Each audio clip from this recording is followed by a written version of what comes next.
Hello and welcome to the Andrea Barkley Show and this week's podcast. Today we are talking about something near and dear to my heart, which is what every parent wants to know, how to travel with kids. And I am here with my producer, Brian Howie. Hello, Brian. Hi, how are you? I'm wonderful. How are you today? I'm good because I'm not traveling with kids. So I'm so lucky that I have this awesome producer.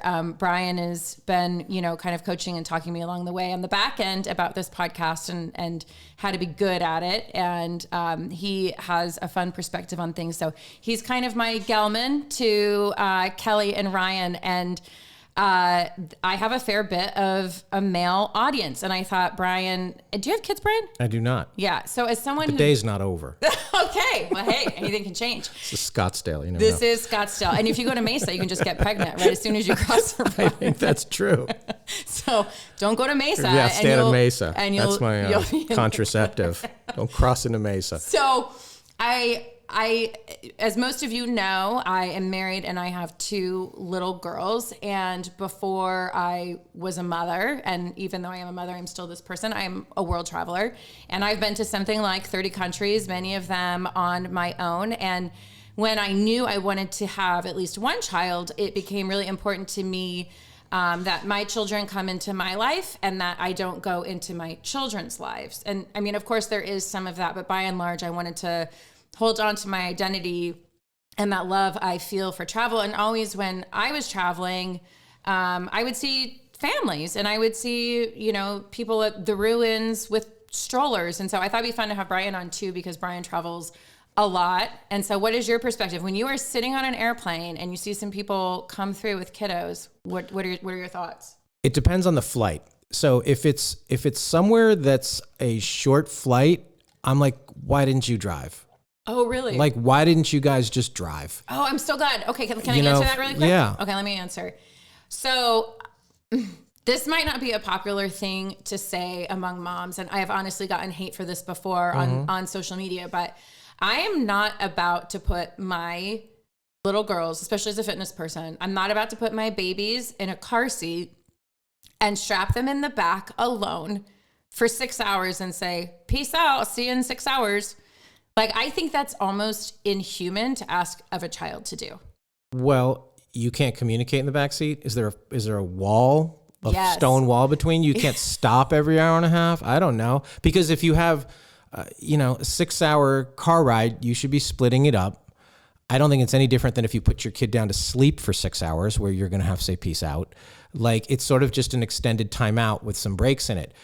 What you're doing, if they're really little kids, you have no idea how the plane is going to affect them. Even if they fly perfectly the first time, their ears can't necessarily handle the pressure. Sure they can. All sorts of things can freak a kid out. And so you're really taking a gamble on not just the parent, the other passengers around you. You're taking a gamble on the child's comfort level that, unless it's completely necessary. Like, I was on a flight the other day, a red eye, and there was a kid. Like, don't take a kid on a red eye. Like, just don't. It's, okay. Because that's just, or they should charge way more. Or there should be kids only airline. Have at it. Just kids and parents, and then it should be different. Kids should pay more. No.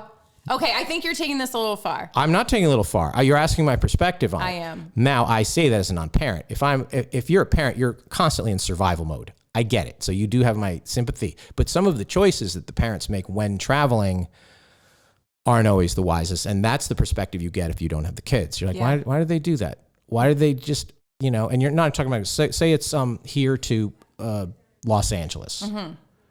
I get that it's a 38-minute flight, 45-minute flight or something like that. Yeah. It's probably 6 or 7 hour car ride. Yeah. Everybody's going to be sort of fine with that. It's that in-between distance. It's the 2-hour flight, 8-hour car ride. Yeah, I'm not doing that 8-hour car ride with children.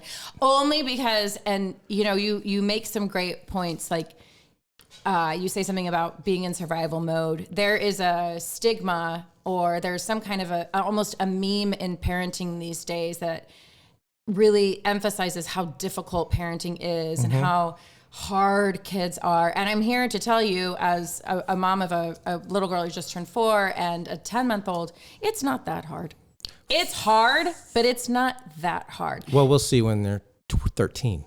Well, I mean, they're not going to run down the aisles like maniacs. I was 13-year-old Andrea. I don't know. That was awesome. Like I might have been a bit of a smart ass. 4 to 9 is a pretty good age. Okay, hang on. For what? For children. Living?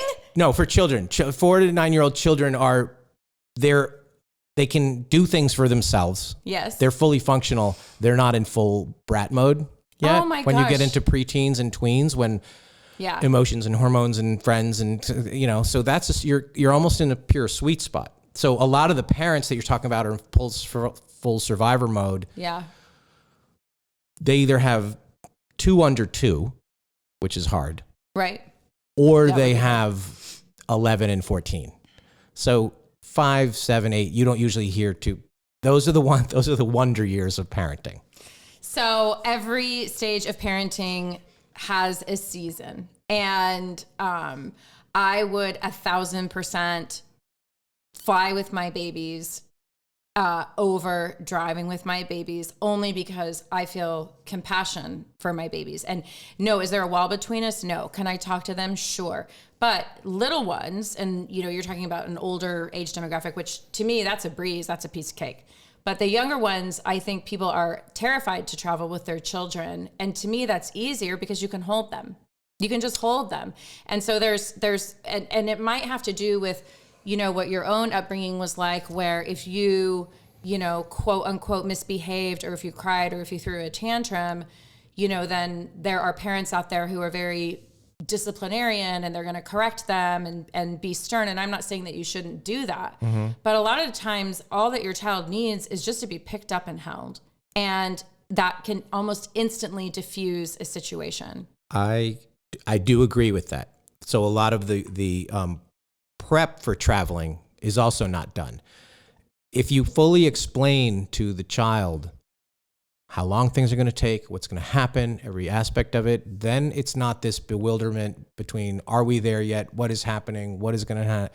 There isn't enough communication to the child ahead of time because parents are usually worried about 100 other things to do that. So laying out like it's going to do this, or first time on a plane, even car rides, same thing, long thing. Here's how long it's going to take. We're going to stop this amount of times. Here's what we're going to eat. A 2-year-old has no idea how long 6 hours is. It's like a pet. It's like a dog. They don't know either. They don't know. But all they do know is that they're stuck in this thing or stuck in this seat, especially on a car ride, and they can't move and they can't get up and down. And to me, that's against nature. What do you do about their ears? So if you have a baby, you feed them. So by the time my oldest, her name is Annecy. By the time Annecy was 1, she had been to 7 states and multiple round trip flights. And my little one has been on 3 round trip flights by the time she was 8 months old. Neither of them cried at takeoff and landing. Neither of them. And I will say that when they were little babies, I was very conscientious to breastfeeding mom to either nurse them or have a bottle handy. And you know what? We didn't need it. I just held them and offered it to them. But that's a crapshoot because you don't know their ear canal. Correct. You don't know their ear canal. And so you have a bottle or a boob handy and you snuggle that baby and they're going to calm down. That happens for an adult man too. Got the right bottle and the right boob. You can calm anything. So at the end of the day, it's a very poignant thing. It's not even just like that's hilarious. And also it's for anyone. And I think that your perspective on traveling with children can be compared to how we treat kids, adults, whether you're male or female in general. Let's just treat everyone with love and respect and kindness and assume the best, right? And so what do we need? We need a snuggle. We need some food and we need some communication. We need communication. We need compassion. Yes. And we need to try to understand, well, what is it they're going through and not just quiet down. Yeah. For sure. On a lot of levels, it is easier than ever to travel with children, even in cars, because they have entertainment that they can do that can distract them. Yeah. It's not necessarily the best thing to just shove your kid in front of an iPad, but it's a real thing. You know, when I was a kid, we had to count blue cars. I counted green cars for sure. Yeah. So that's a little bit of an advantage, that kids can have certain distractions and they can on an airplane, but you don't know if they're going to be scared and you don't know if they're going to be in pain, and you're not going to, yours are fine. They're fine. Okay. And I was fine. Seemingly, fine. though, every kid on the plane that I fly with is never fine. So maybe that's a Delta problem. Maybe you have a curse on you. I don't know. Maybe something happened, but yes, of course, I have sat next to, been on an airplane with kids who cried a lot. And again, this is going to be an unpopular statement, but I remember the first time we took Anna C to Hawaii, and I was sitting in the bulkhead seat with my husband. My in-laws were there, and there was another family a few back from me, and they had a baby, and the baby was crying. And as a mother, I couldn't help but not curse the child, but look at what the parents were doing. What are the parents doing? There wasn't a bottle. There weren't any snacks. Mm-hmm. Do you get up and hold your baby and walk the aisles with them, or let them sit on the floor and play? There are so many things that you can do to comfort your child, and I didn't see any of that happening. So to me, it's less of what... And you can't say anything, right? That's bad etiquette. Well... Can you say, if a kid's crying, can another mom offer advice, or as a mom, you're like... That's a very good question. I gently will. I will gently say, like, oh, is there anything I can do to help? Do you need an extra whatever? Or would he like to see this toy? Or maybe it would be more comfortable if he, sat on, if the, But you can see how that could go both ways. And if I'm a mom, I would want all of the advice I can. Yes, it's better than bad looks. Same. It's better than somebody for sure staring at you down. Yeah, there's another movement in parenting and motherhood about, like, I don't want your advice. I think that's nuts. Give me all your advice. Mm-hmm. If you've had kids before, or even if you've never had kids, but if you've seen someone do something successfully, please share. Share. Yeah, I'm all for it. So I'm the one to come on here and say, don't be afraid to travel with your kids. Take a deep breath. Tell yourself you can do it, because what's on the other side of that airplane ride, which is never as big of a deal as it seems, is so much more fun. And all of the memories and being out of your environment, which is always an awesome time, mm-hmm. and teaching your children to be flexible and amiable and to go with the flow, I think is really important. And to teach anybody that there's a world beyond your house and your hometown and your school. So if you're getting on an airplane going somewhere, you are participating in an adventure, which is always good for kids to understand.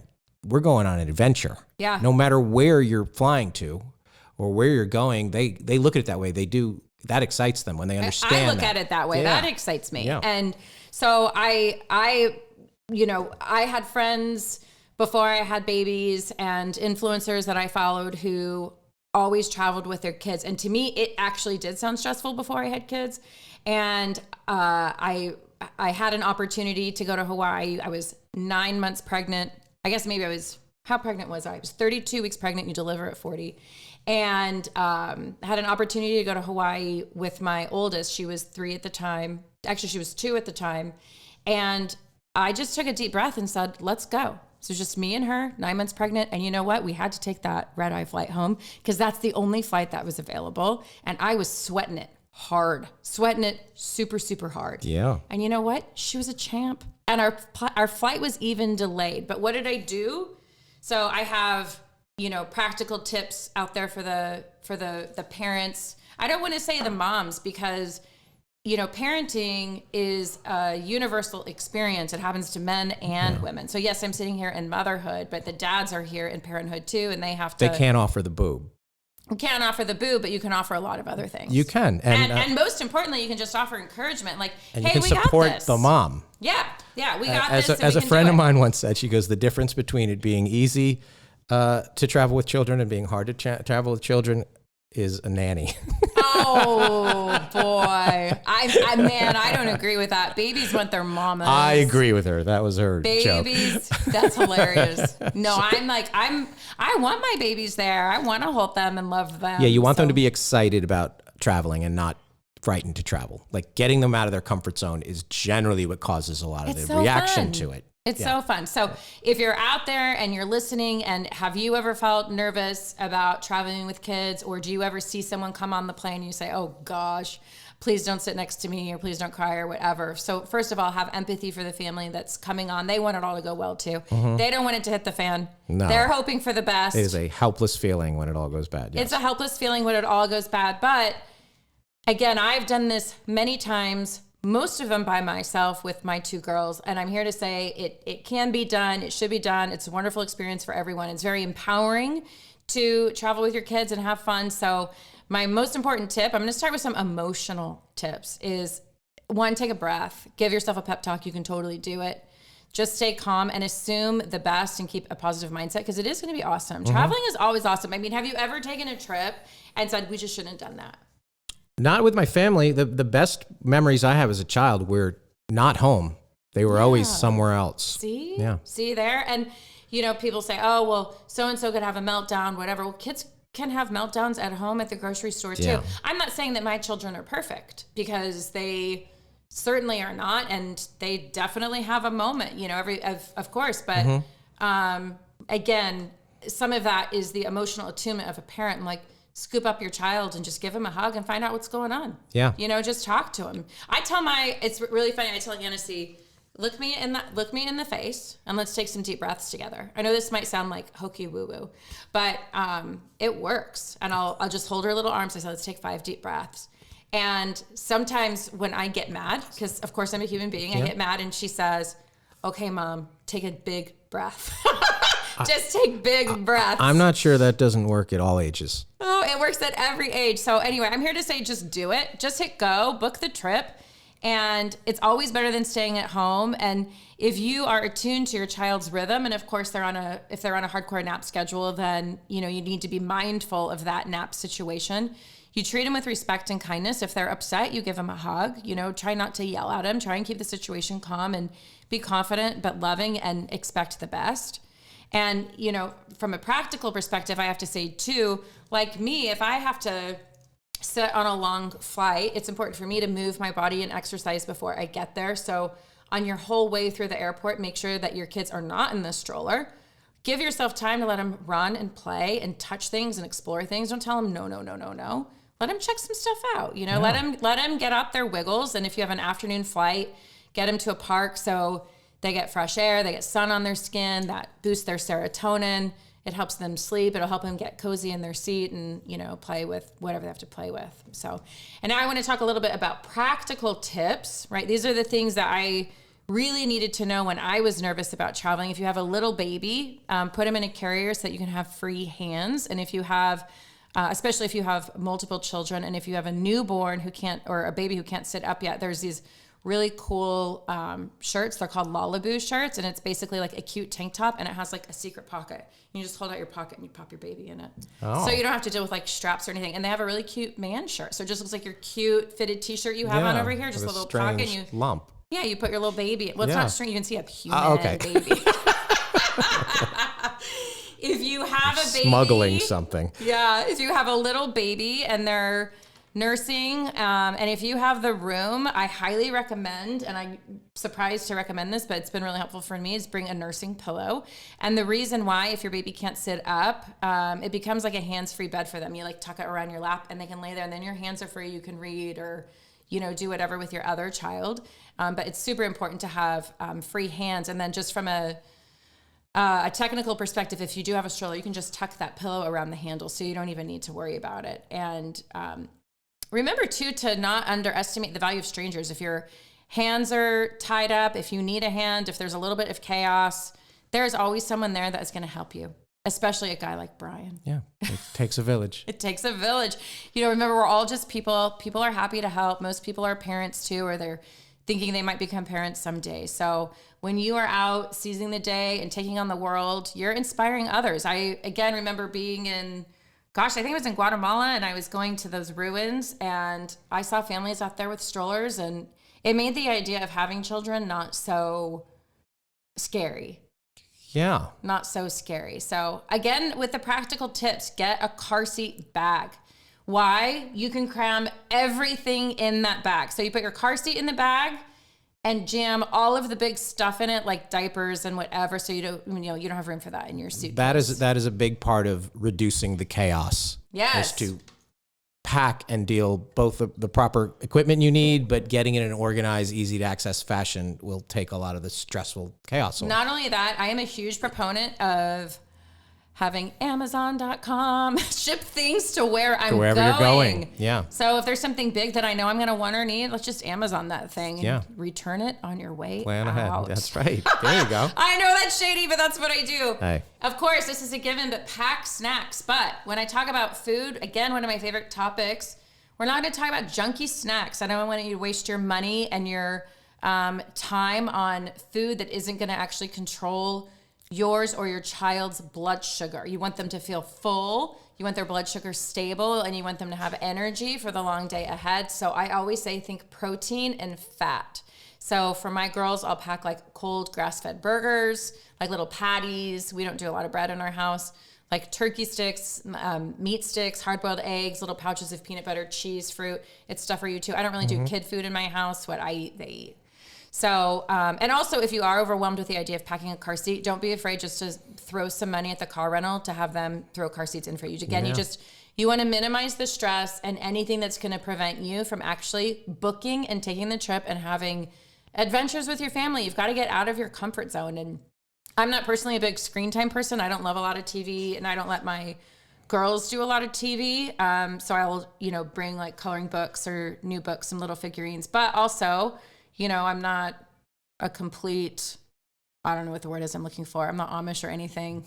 I'm going to have... You're somewhere between Amish and a tech addict. Look, yeah. I'm not going to lie. I have Frozen 1 and Frozen 2 on my laptop ready to go. Good. When necessary, because she's Yeah. going to love it. And again, if you're taking a 6-hour flight, it's a long time to ask a kid to sit still. Yeah. So, but have faith in your kids, right? They're people. Just show them empathy and kindness and compassion and think ahead.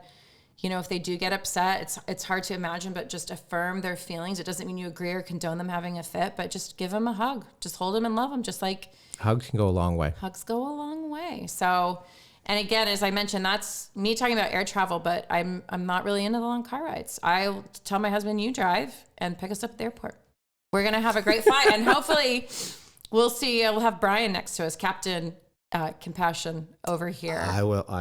Trust me.